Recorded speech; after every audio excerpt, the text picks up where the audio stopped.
and just leave it, let it dry. It'll be fine. Yeah.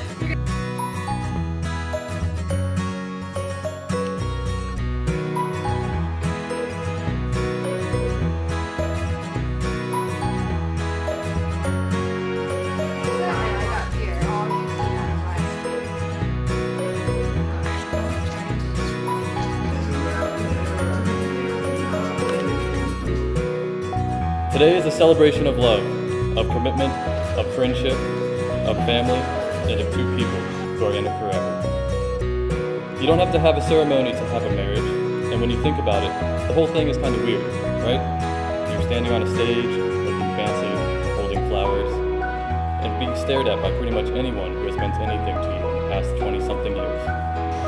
That brings them here, a time to pause, look back, and smile at all the moments that brought them here. And a time to look ahead at all the moments that are still to come. I'm here, we're all here, because we want those moments for you. We're here to hope with you, to support you, and to be proud of you, and to remind you that love isn't happily ever after. Love is the experience of writing your story. It's not one moment, not even this moment, it's every moment. So, here you are. Yes. They looked at each other for a moment. The moments became a longer moment, and suddenly it was a very long moment. So long, one could hardly tell where all the time was coming from. He wondered what the new sounds were as he gazed at her openly wondering face, and her eyes that smiled with a shared surprise. He hadn't realized that life speaks with a voice to you, a voice that brings you answers to the questions you continually ask of it, had never consciously detected it or recognized its tones until now, and said something it had never said to him before, which was yes. Now you shall say a few words that take you across a threshold of life, and things will never quite be the same between you. For after these vows you shall say to the world, this is my husband, this is my wife. So,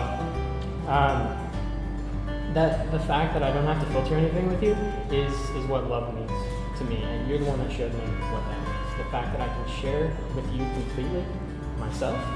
And so my promise, I'm just going to make one, but it kind of encompasses a lot, is that I promise always to share myself completely with you. So when I'm happy, I'm going to share that with you because I love to see you happy and I love your smile. And when I'm sad, I'll share that with you too because you always seem to make it better. And when I'm frustrated, if it's because of something at work or because you've inadvertently hidden my things under your things, I promise to share that with you too, because I know that together we can conquer anything. So I promise to always tell you that I love you and make sure that you know it, both in words and actions. I'm looking forward to doing that for the rest of you. John, I love you. And to borrow from Rumi, the minute that I heard my first love story, I started looking for you, not knowing how boring that was. I've always been the person who likes to skip to the end of the book.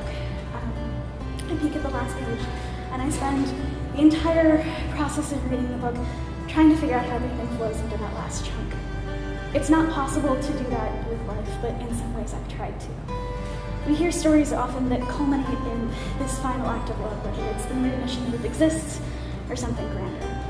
I realize that a wedding ceremony isn't the end of the story, it's a pause between the chapters, but I still wonder about the epilogue. I have this insatiable concern about what comes next, what comes after.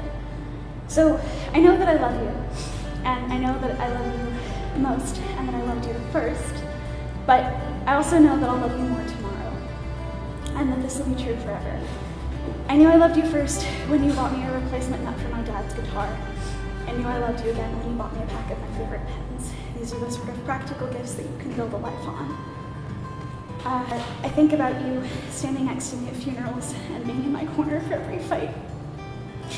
I think about taking care of you when you have a sudden onset of the plague. I've made a lot of wrong decisions in my path here, but loving you is the best decision that I ever got right. It's the easiest thing in the world, and I know I've said it countless times, but you're the best thing that ever happened to me. Every moment from meeting you to standing here has been the love story I've been looking for. And of all the ones that I've encountered, ours is my favorite. The actual kiss.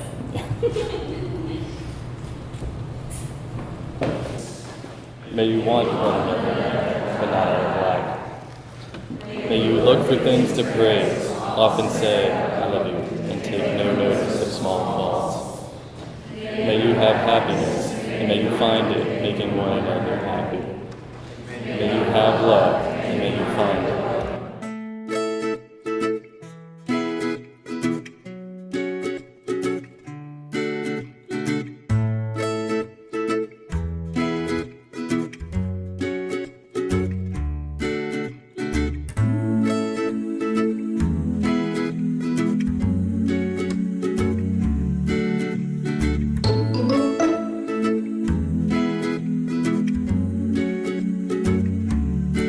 Thought of you more as a sister since long before this day.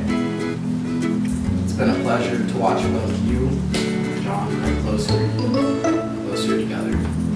Wish you both a lifetime of health and happiness.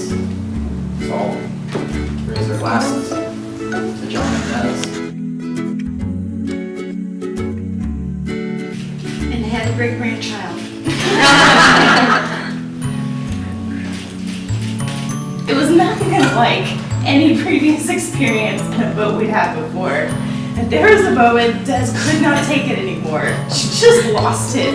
She was out of her kayak. It was 10 feet down the river, and she's standing in 2 feet of water with a life jacket going, I'm gonna drown! I'm like, oh God, she's losing it. And what my job as a friend has been, and has always been, is to go up and say, okay, that's we're gonna be okay, we're gonna get through this. It's not that bad, we're not gonna drown. 2 feet here. You are at your knees, we're okay. But before I could paddle back and get there was John. There was John. And he was talking to her quietly. I couldn't even hear what was being said. But sure enough, slowly, steadily, we got back to good. And from there, we made it down the river. You can speak to what you saw from him. I can speak to what I see from her. Thank you, John. You got this.